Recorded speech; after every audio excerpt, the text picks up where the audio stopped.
What job is useless? I once filed charges against my employer for an unethical issue that happened. Attorneys were involved and it was ugly for about 2 weeks. I had all job assignments taken away while the investigation was conducted. In the middle of the investigation is when COVID took off and the world went into a tailspin. Everyone who was involved with my issue/charge just started exiting the company and I just never had any duties given back to me.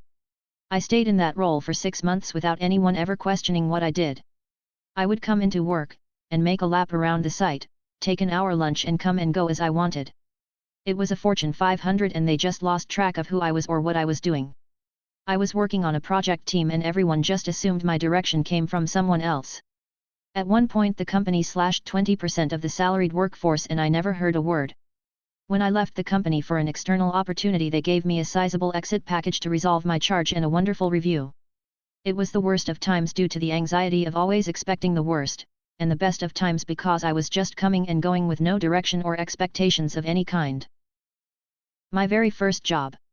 I'm a toxicologist and was hired by a very big private laboratory. My main job was to sort and redirect case files depending on the time at which the results came out. The documents were sent to me in Excel. I was getting paid to just click sort by date descendingly. Edit. Wow, this blew up. My math teacher who tells me to log into Pearson and then disappears. We have a specific security guard we've had for 13 plus years now and is pretty useless. The security guard lives there and has a TV. He watches telenovelas most of the time. All he does is open the gate, and doesn't even bother to even inspect though, since according to his logic 99% of people who can afford a car aren't bad/harmful people. He doesn't ask names or house numbers, just opens the gate whenever he sees a car.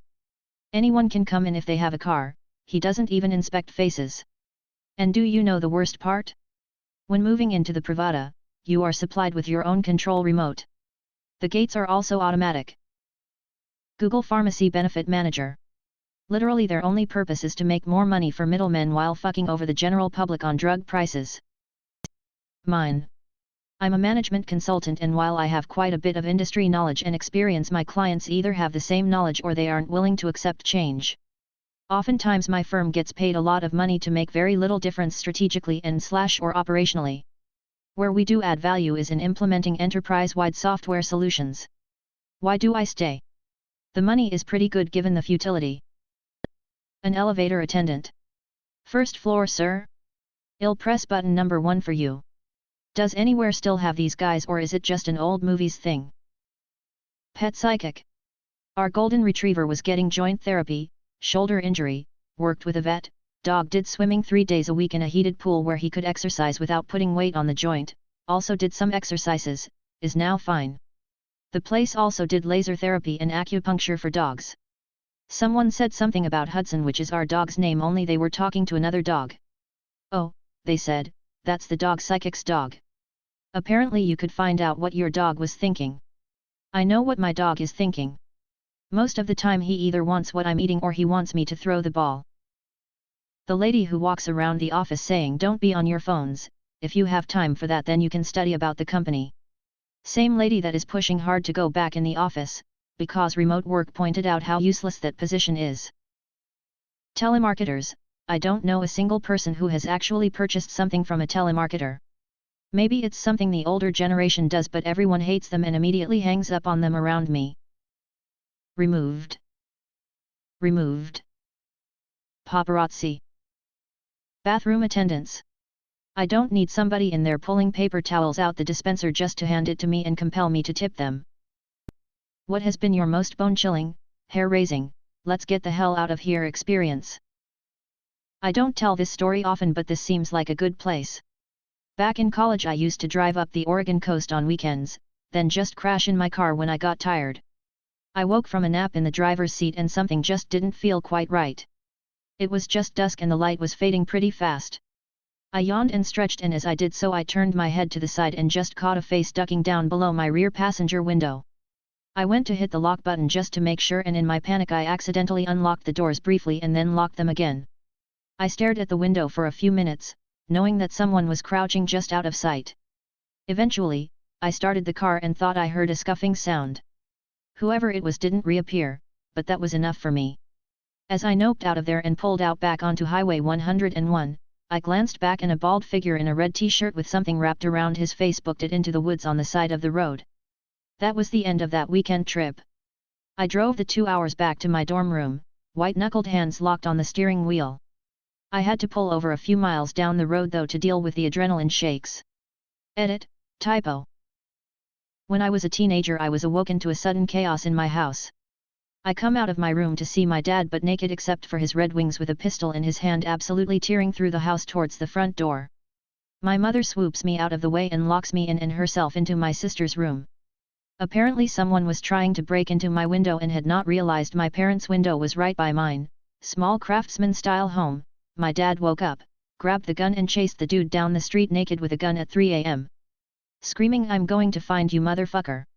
Pretty sure every neighbor called 911. Cops come, police helicopter involved, the whole 9 yards. Turns out the dude was some wanted person who been outside my window long enough to have smoked a half a pack of cigarettes.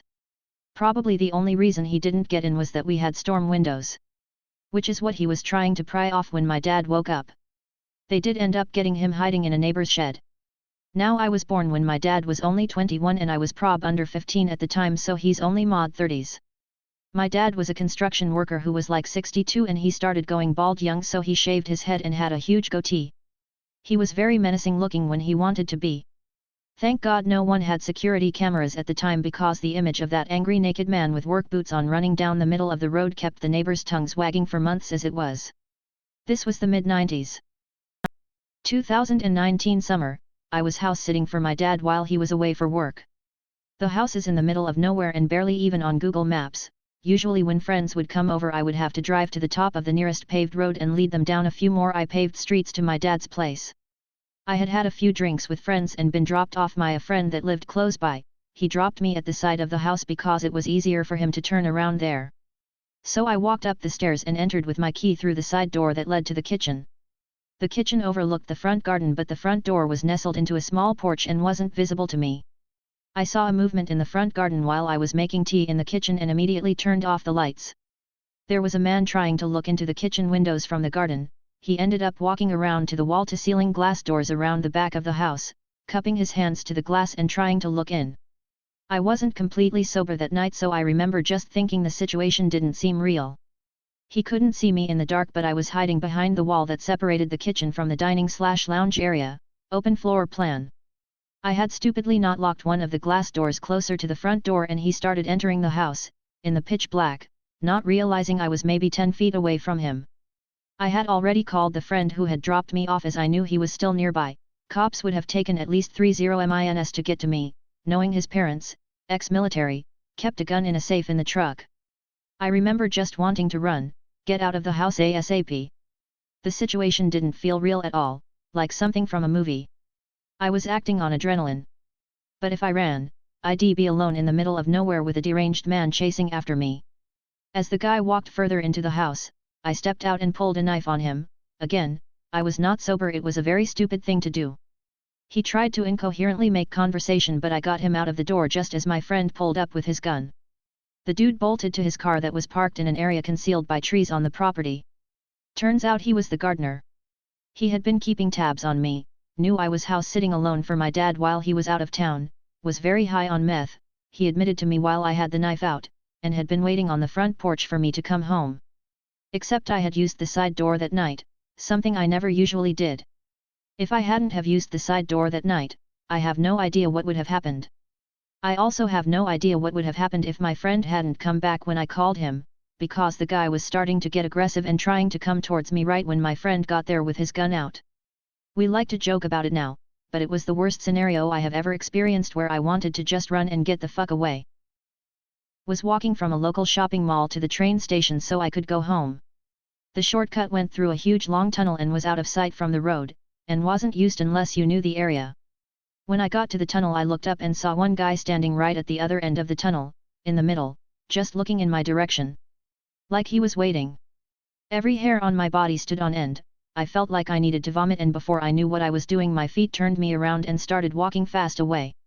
He started walking after me and said, "Don't worry, it's not like I'm going to rape you." I ran and walked right on the edge of a highway in plain view of cars in case he ran after me. I couldn't stop shaking for an hour. When I was 27, my girlfriend lived in a crappy part of Hollywood, FL near US 1. She had a kid pretty young, but the dad ended up going to jail for assault. The place she could afford was run down AF, with all sorts of addicts and genuine lowlives living in the units around her. She hated the place.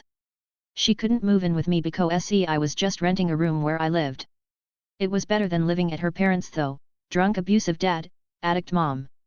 I went to visit her after my shift ended at 9 p.m., picked up some food and planned to cook for her. We were there for about an hour just sitting on the couch watching her kid play with a box. Then the banging started on the door. She looks terrified thinking it's her ex. I'm kind of freaked out also because I heard all these stories about him. Some guy is cursing, hitting something against the door hard. We don't even want to peek through the window or peephole thinking he's got a gun. We call the police but the operator is having a tough time hearing. Then we hear some other woman screaming and cursing. He had the wrong door. We hear them start fighting. Smashing, more screaming. Sounds like she's spitting and we hear punches. We're not sure if it's her or him but it's loud. 911 operator says police are on their way. The kid starts screaming because he's scared. The man outside starts banging on the door again. He thinks his kid is with us and shouts he's going to kill us for taking his kid. My GF just breaks down at this point and starts crying. Maybe 10 minutes later the police arrive. They arrest both of them, then took our statements. She moved out a couple days later and we ended up renting another crappy apartment but in a much better area.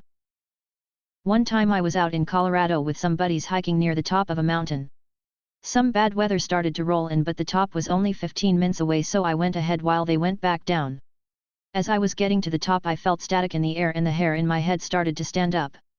I immediately started to panic cause I thought I was about to get struck by lightning, so naturally I ran down without ever getting to the top.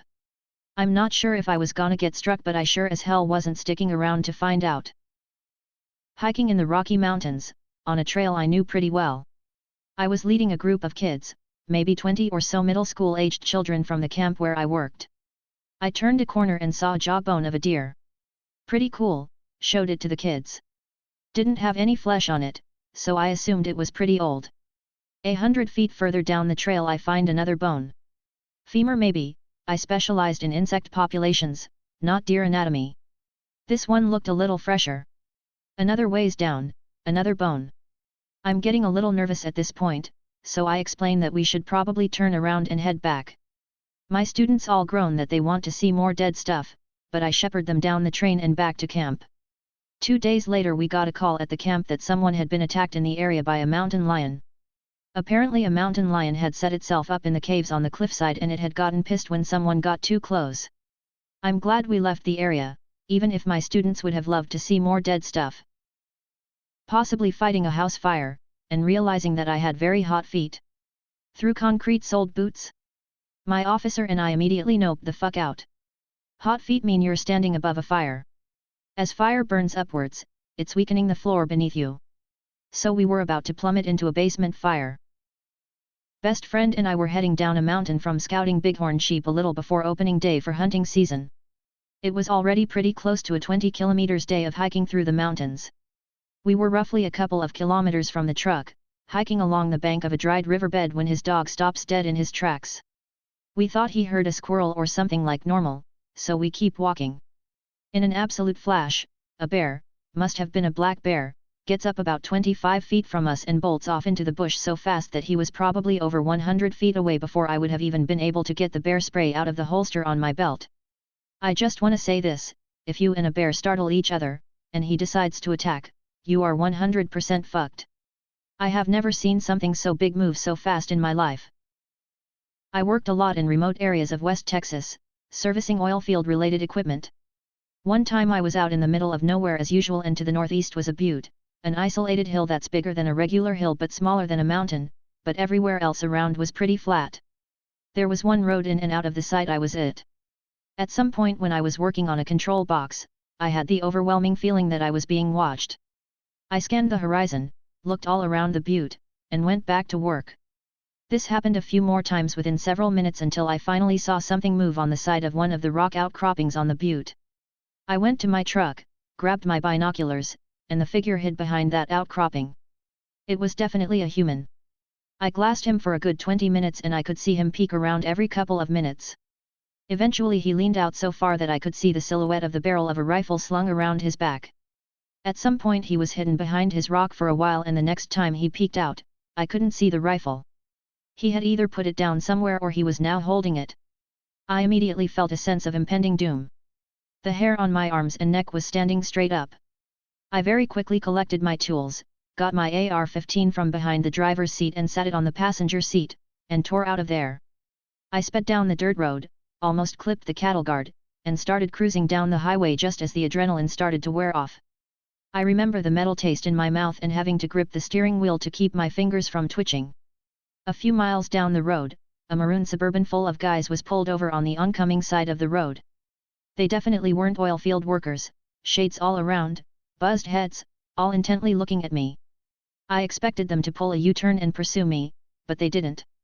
I can't prove that this is what was happening, but I do know that cartel guys run operations where one scouts for guys working alone and calls in a group of guys to rob them of their truck and tools. I must have been around 10 or 12 when this happened. I was walking back home one afternoon, around 3 or 4 p.m., after strolling around the neighborhood, which was usually very safe, friendly and quiet. I was on the opposite side of the block, the houses behind ours, which wasn't an issue because there happened to be a park that went across the whole block and connected to the other side, so you didn't have to go around the whole block, so I was only a few houses away. I went through the park, a park I had played at my entire childhood, without paying much attention, when about halfway through, this guy who I didn't know, definitely older than me, wearing a hoodie started calling me. "Dude, come over here 1 second. What do you want?" "Come here, I just wanna ask you something." "Okay, ask me from over there." No, come over, please." "No, tell me from over there." At that point, another dude that was sitting next to him gets upset. I hear that's it, and they both stood up quickly and started making their way towards me. I can't recall how far they chased after me, but my instincts just told me to run like hell and I did. To this day I still don't know if they were gonna mug me, if they were just taking the piss or what was happening, but it definitely scared kid me. Back when my son was only about a year old, my husband worked second shift, so I was alone every evening. We lived in townhouses at the time and had a neighbor who was a war vet, my husband was friendly with. He was a little off in the sense there was very obvious PTSD and other traumas, but all around a nice dude. Anyway, one evening this guy knocked on the door. I opened it thinking he probably was looking for my husband and I was just gonna let him know he was working. Dude was super drunk, wouldn't stop talking and kinda made his way into the house. He also brought his huge-ass German Shepherd with him. I was trying to be friendly, but I had the worst feeling in my stomach. I felt insanely vulnerable and like something just wasn't right with this situation. I kept trying to tell him in the nicest way to leave, but he wouldn't. I texted my husband, "Hey neighbor, guy's here and won't leave, he's trashed, I feel really uncomfortable." My husband texted his buddies that lived a few apartments down and they came over immediately. They got the dude out of the house and not even 20 minutes later I hear noises outside and this guy is trying to rip the license plate off my car. My husband's friends heard it or saw it, I'm not really sure, but they came over and were more aggressive about him going home and leaving me alone. And he did, so I thought.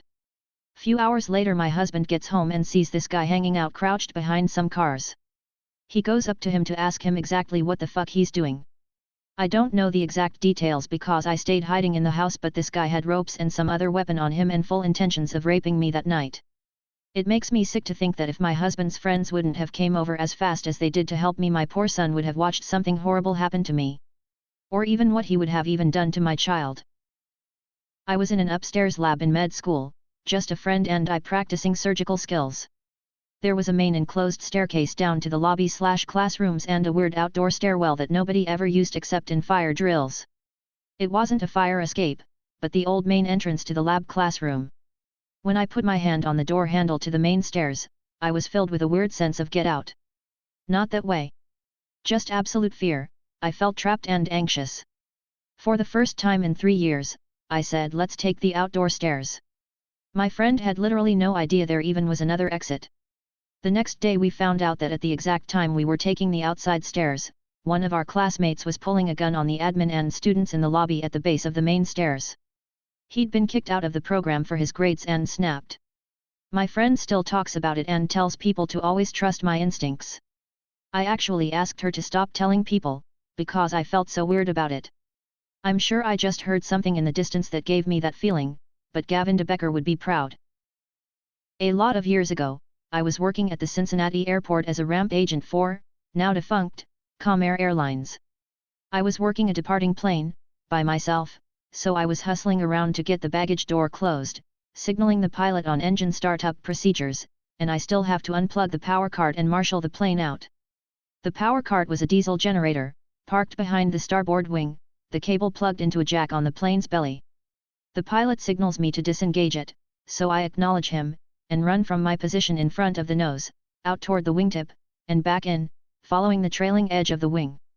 The exhaust from the turboprop engine is several hundred degrees, so you have to duck under the jet blast to reach the jack. I shut off the power cart, reached the jack, unplugged it and threw the cable clear, latched the door and then started running back toward the nose to get the plane rolling. Hurry, hurry, hurry. I'd only run a few steps when my left leg just didn't drop. It extended, for such a distance and time that I literally looked down at it, thinking what the hell? My foot finally planted, knee locked, and I felt the impact in my teeth. My stride was interrupted, and I'd literally been turned 90 degrees, now running directly away from the plane. That's when I realized my next step would have taken me through the propeller. That is the closest I've ever come to fainting.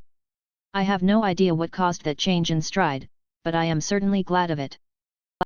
I'm a criminal defense investigator. I had a murder case involving two brothers. The one accused of the murders was very autistic, and his brother was a schizophrenic. The schizophrenic brother lived in a potato shack in the middle of the desert. I needed to talk to him several times throughout the course of the investigation, and since he didn't have a phone or electricity, I had to drive several hours out to his house and yell his name from the fence line until he came out of the shack. This investigation lasted for several years, and over time I developed a rapport with schizophrenic brother, and I kind of got to like him. He would talk your ear off about the aliens with golden eyes and the underground tunnels that connect all the Walmarts in the country, but he was pretty entertaining, and part of me wonders how much of it was a show.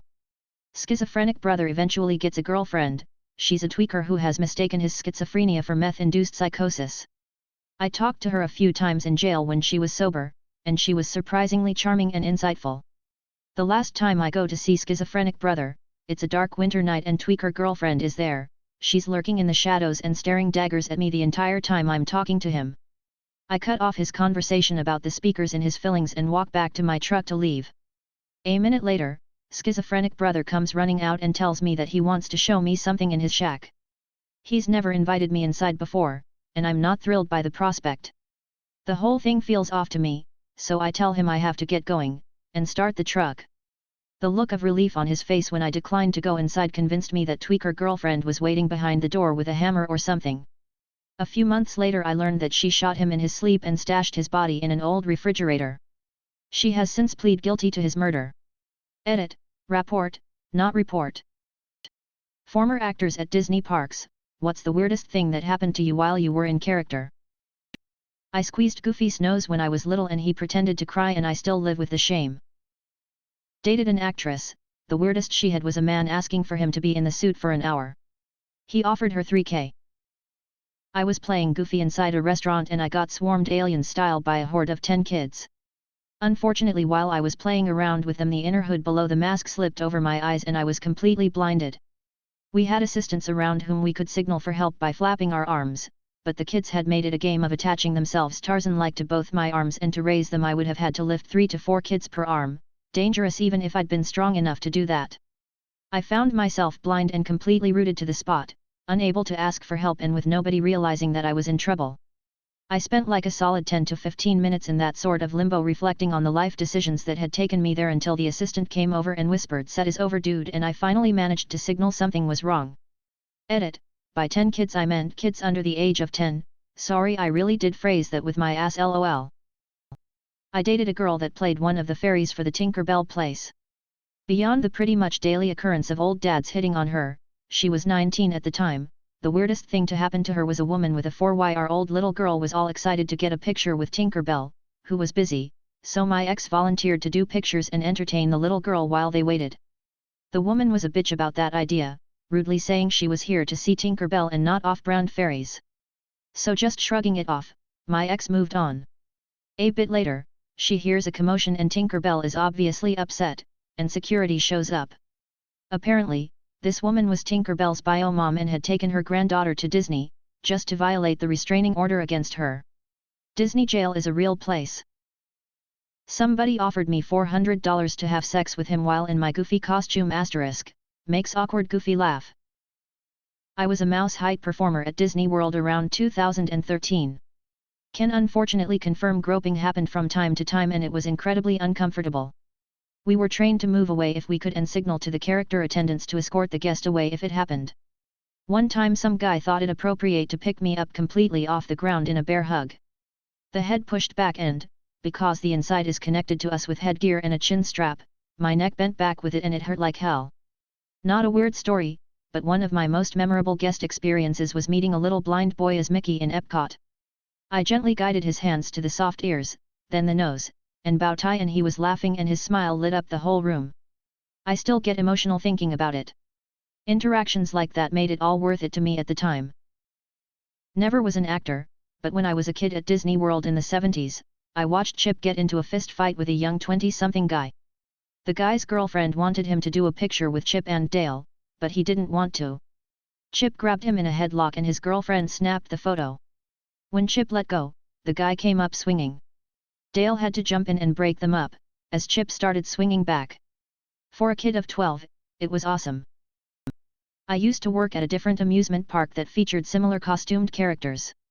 The worst thing I ever heard was the time one of the characters was overcome by heat in 95-degree weather, and vomited inside the suit, splattering the inside of the suit's head with their half-digested lunch. They had to walk a long distance back to the dressing rooms breathing the superheated vomit air the entire way. My ex-wife was in the character department at Disney World years ago.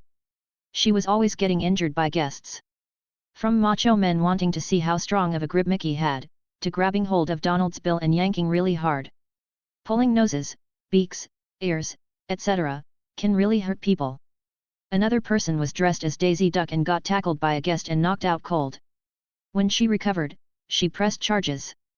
The worst nights for the characters were high school senior nights and the religious group nights. Bunch of unruly teens with little to no supervision. No one wanted to work those shifts. Ever. Edit, thanks for all the upvotes. For those wondering about the religious nights, it was called Night of Joy.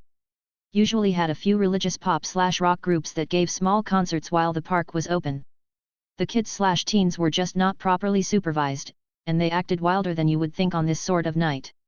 Everyone hated working those shifts. Disney cancelled Night of Joy in 2018 after 34 years. Most cast members were relieved. Not Disney, but mildly funny. In the 90s, my mom used to work for the company that owns Kool-Aid. She was over several commissaries, military base grocery stores, and I usually did odd work for her like stocking or building displays. A few times, I got to put on the Kool-Aid Man costume. It was hard to see anything since the viewports were the eyes, mouth, and they were super dark tinted plastic. I was placed in between two racks of snack cakes and was scared to move much as I might knock them over. So I stood there for probably a half hour still as a statue while waiting to see people. This small kid, maybe 3 or 4, comes up to me with his mom.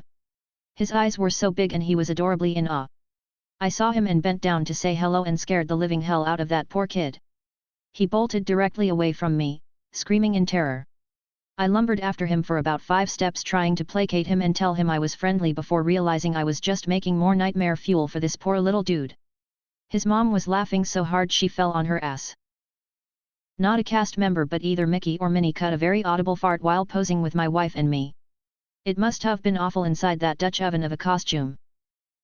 I knew a friend, a guy, who wore Minnie Mouse costume. He told me almost all guys would put their hands around his waist. He wouldn't dare to talk or else they will hear his manly voice and that might pisses them off. Edit, this blows up quickly. I feel I need to let people know that it's not okay to grope the Disney characters. My friend had introduced me to the people who play them and they are just normal people. All I can tell you is that they will make a disgusting face under the mask and talk shit about you later after work. I was part of the Disney College program and I have my own stories but not as a character. My mom on the other hand, she was a character actor back in the day, 60s or 70s. They were testing a new headpiece for the 7 dwarf costumes in Disneyland and my mom wore one of them out on a march with Snow White. As a dwarf, your head is inside their hat, their face on their stomach, etc.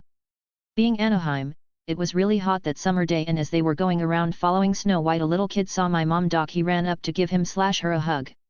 As he was hugging Doc, the plastic that made up the face started melting inwards and the child started screaming, "I killed Doc! I killed Doc!" in hysterics. Character handlers rushed my mom/Doc off through one of the secret passages by pirates and got her out of the costume before the plastic could melt onto her. Always thought it was a fun story and curious how much it screwed up that kid. I had a female friend who played Pluto for a few years. Even though her gender was indistinguishable because it's a fully body Pluto costume, she would regularly share how often she was groped by kids and adults alike. In costume she looked like she was 66, but was only 58 in real life. You couldn't tell the gender of any of the 3 to 4 in Pluto rotation and you could barely tell them apart. The number of people that feel comfortable grabbing your crotch or hitting you in the head. Not just kids.